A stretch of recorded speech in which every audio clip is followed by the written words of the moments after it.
নমস্কাৰ। আজি আমি চাম ঘৰৰ ভিতৰত ফিউমিগেশ্যন কেনেকৈ কৰি। ফিউমিগেশ্যন মানে হ'ল ধূনা দিব লাগে।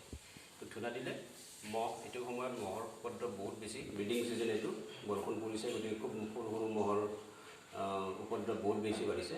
কিন্তু আমি ঘৰত ধূনা দি পেলাই এই মহৰ পৰা পৰিত্ৰাণ পাব পাৰোঁ। লগতে মাখি চাখিও যায়, বায়ুমণ্ডলো পৰিষ্কাৰ হয় বুলি কয়। আমি এটা চাম সহজ পদ্ধতি এটা। আমি সাধাৰণতে ধূনাৰ ঘৰত ভালদৰে ফিউমিগেশ্যন কৰিব লাগিলে আমাক কি লাগিব? আমাক লাগিব এটা ধূনা দিবলৈ পাত্ৰ এটা। সাধাৰণতে বজাৰত কিনিবলৈ পোৱা পাত্ৰবিলাক খুব সৰু হয় আৰু সহজে ভাঙি যায়। তাৰ কাৰণে আমি লৈছোঁ এতিয়া সাধাৰণ এটা ইতিপূৰ্বে ব্যৱহৃত, ইয়াত দৈ আছিলে, বিহুৰ সময়ত দৈ অনা হৈছিলে। এই দৈৰ এইটো মালা, এইটো থাকিব, এইটো আমি ল'লোঁ। ইয়াত আমি এনেকৈ ৰছী এডাল বান্ধি লৈছোঁ। বেছি সৰু ৰছী ল'ব নালাগে, ছিঙি যাব পাৰে। গতিকে এনেকুৱা ফিটা লৈছোঁ, অৰ্ডিনাৰী বস্তু এইবিলাক। আৰু আমাক লাগিব নাৰিকলৰ বাকলি, আমি কাটি লৈছোঁ। আমি প্ৰথমতে কি কৰিম, ইয়াত নাৰিকলৰ বাকলি অলপ এনেকৈ সজাই ল'ম, ধুনীয়াকৈ পাতি ল'ম। আমি এইখিনি পাতি ল'ম। এই পদ্ধতিটোত খুব কম সময়ৰ ভিতৰত বহুত ডাঙৰ, বহুত ঠাইত মানে একেলগে ধূনা দিব পাৰি। সেইটো এটা সুবিধা হয়। আমি নাৰিকলৰ বাকলিখিনি প্ৰথম সজাই ল'লোঁ, এনেকৈ অলপ। এইখিনি সহজে জ্বলে, গতিকে এইখিনিও মাজে মাজে এনেকৈ ভৰাই দিছোঁ। দি আমি ধুনীয়াকৈ যে পাতি লৈছোঁ, তেনেকৈ।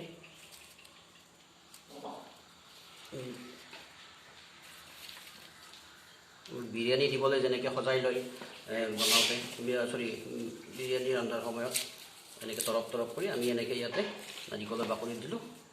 আমাক ধূনাও লাগিব আৰু আমাক দুটা এক্সেচৰিজ লাগে। এটা মেইন বস্তু লাগিবই, দিয়াচলতে এটা।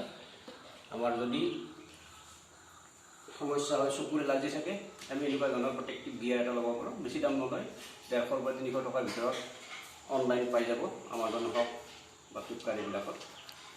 তাৰ বাহিৰেও যিহেতু নাকত ধৰে, আমি মাস্কখন ব্যৱহাৰ কৰিব পাৰোঁ। এই দুটা অপশ্যনেল। এতিয়া আমি কৰিম কি, আমি এইখিনি জ্বলাম। এই পদ্ধতিটোত মনত ৰাখিব, আমি এনেকুৱাকৈ জ্বলাওঁতে এনেকুৱাকৈ অলপ এইখিনি ঢিলা কৰি ল'লোঁ। এইখিনি হ'ল পাতল আঁহখিনি, এইখিনি সহজে জ্বলে। এনেকৈ যোৱাৰ পিছত আমি এতিয়া ইয়াক জ্বলাম।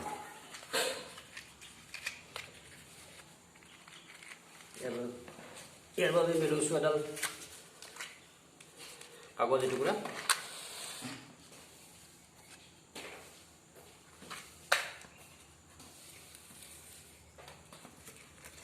দিলোঁ জ্বলাই, জ্বলিব। এতিয়া এইখিনি হোৱাৰ লগে লগে আমি কিন্তু ইয়াত ধূনা দি নিদিওঁ, আমি ইয়াক জ্বলিব দিম। এই পদ্ধতিটোৰ মূল কথা হ'ল, ইয়াত আমি অঙঠাৰ নিচিনাকৈ হ'ব দিব লাগে। তাৰপিছত যেতিয়া আমি ধূনা দিম, তেতিয়া খুব ধুনীয়াকৈ ধূনাখিনি হয়। এতিয়া এইখিনি আমি এখন বিচনীৰ সহায়তো বিচিব পাৰোঁ, বা ইয়াক এনেকৈ আপুনি লৰাই থাকিলেও হ'ব।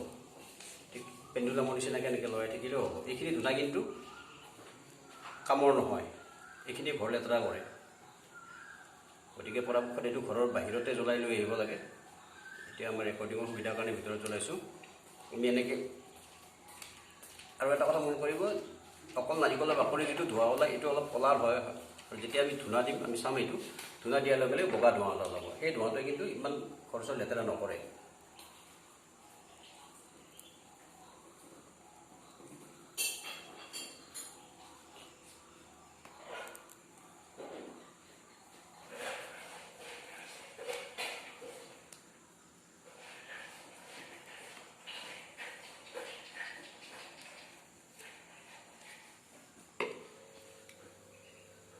এইখিনি এতিয়া জ্বলি উঠক।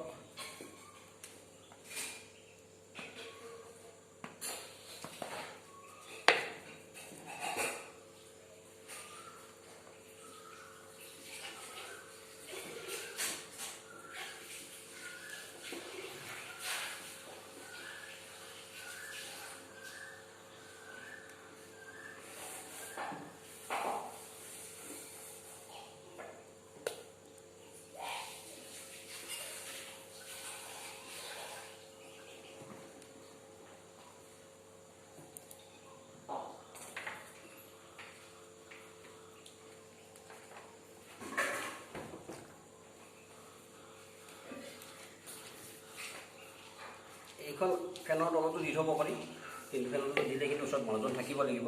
নহ'লে কেতিয়াবা ফিডিঙতি উৰি যাব পাৰে, ক'ৰবাত কাপোৰত পৰিব পাৰে। এতিয়া এইটো লাহে লাহে জ্বলিব ধৰিছে। আমি ইয়াৰ ওপৰত আকৌ এনেকুৱাকৈ সহজে জ্বলা অলপ ইনফ্লেমেবল দি দিব পাৰোঁ। এইখিনি কাম সময়তে আপুনি সময়খিনি খৰচ কৰক, পিছলৈ আপুনি সময় খৰচ কৰিব নালাগে। পিছৰখিনি খুব অতি সহজে হ'ব। আপুনি প্ৰথম জ্বলিবলৈ দিয়ক সামান্য ধৈৰ্য ধৰি।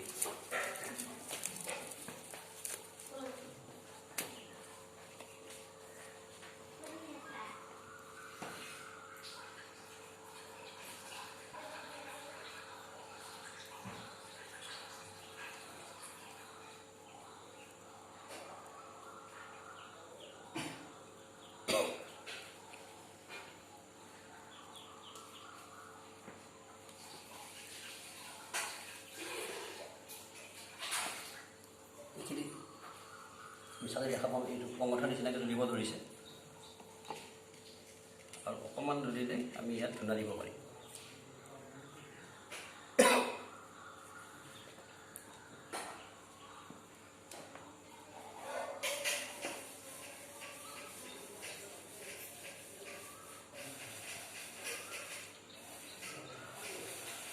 এই নাৰিকলৰ বাকলিখিনি শুকান হৈ থকাটো বাঞ্ছনীয়। শুকান নাৰিকলৰ বাকলি খুব ধুনীয়াকৈ জ্বলে, নহ'লে তাত ক'লা ধোঁৱা ওলাব পাৰে যি থাকে।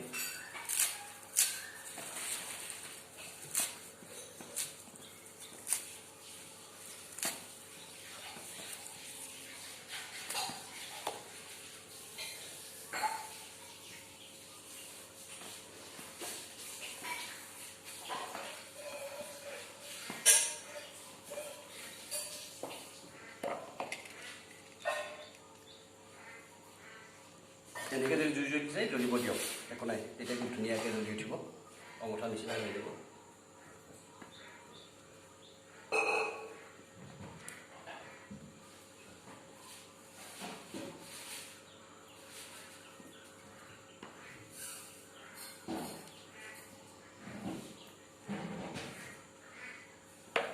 আমি দেখিছোঁ যে ইয়াত খুব ধুনীয়াকৈ আমাৰ অঙঠা হ'ব ধৰিছে, ইয়াতকৈ ভাল অঙঠা হ'ব দিব পাৰি।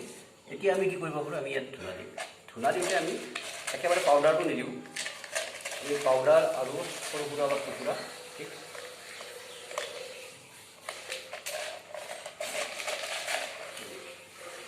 এনেকুৱা ধৰণৰ টুকুৰা আমি আৰু পাউডাৰ একেলগে মিহলি কৰি দিম।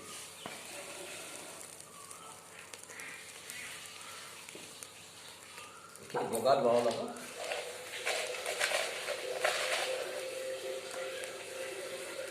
এইটো অলপ অলপকৈ দি থাকিব পাৰে, এবাৰতে দিব লাগিব বুলি কথা নাই। এদিনতে আপোনাৰ পাৰফেকশ্যন নাহিব। এতিয়া আপুনি এই ধূনাটো আপুনি দিব পাৰে, মোটামুটি সাজু হৈ গৈছে।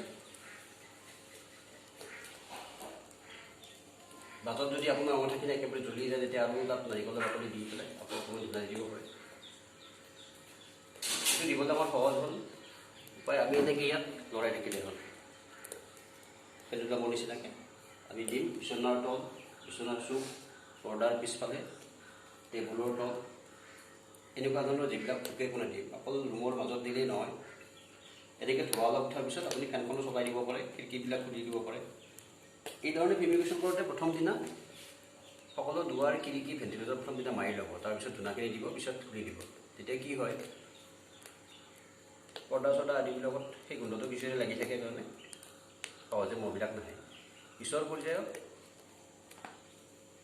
আপুনি ঠিক সন্ধিয়া সময়ত, একেবাৰে সন্ধিয়া সময়ত আৰু পুৱা ৰাতি মহবিলাক ঘৰৰ ভিতৰলৈ সোমায়। সন্ধিয়া সময়ত আপুনি ঠিক আন্ধাৰ হোৱাৰ সময়ত ধূনা দি অলপ পিছত খিৰিকী দুৱাৰবিলাক মাৰি দিব পাৰে, তেতিয়া মহখিনি ওলাই যাব আৰু নাহে। আৰু এটা কথা মন কৰিব, এই বস্তুটো উপেক্ষা কৰা হয় যে আমি ধূনা দিব লাগে মূলতঃ প্ৰথম সদায় বাথৰুমত খুব ভালদৰে ধূনা দিব লাগে, কাৰণ নহ'লে তাত বহুত মহ থাকে আৰু এইপিনে মহ সোমায়। সেইটো বেছিকৈ খুলি থকা নহয়। আৰু ৰান্ধনী ঘৰত, ৰান্ধনী পাকঘৰৰ ভিতৰত, চুকে কোণে, টেবুলৰ তল, এই গোটেইবিলাকত দিব লাগে। আলনাখন জোকাই দিব লাগে, আলনাৰ তলত দিব লাগে মহ দাঙি পেলাই ধূনা। তেতিয়া মহৰ উপদ্ৰৱটো কমি আহে। মহে মানে ধোঁৱা পালেই তাৰ সুৰক্ষিত ঠাইলৈ যাবলৈ চেষ্টা কৰে। গতিকে আমি লক্ষ্য ৰাখিবলৈ যাতে জোকাই থাকিব পাৰে, সেইটো পদ্ধতিত আমি দিবলৈ আৰম্ভ কৰিম। ধন্যবাদ। আশা কৰোঁ আপোনালোকৰ অলপ হ'লেও কামত আহিব। এইটোত আমাৰ খৰচ বিশেষ নাই, আপুনি ধূনাৰ চৰু এটা কিনিবৰ প্ৰয়োজন নাই আৰু সেইটো খুব সহজে ভাঙি থাকে, বেছি সময় দিব নোৱাৰি। কিন্তু ইয়াত আপুনি যথেষ্টখিনি আপুনি অন্ততঃ 4-5টা ৰুমৰ বাবে দিবলৈ খুব সহজ আপোনাৰ। ধন্যবাদ।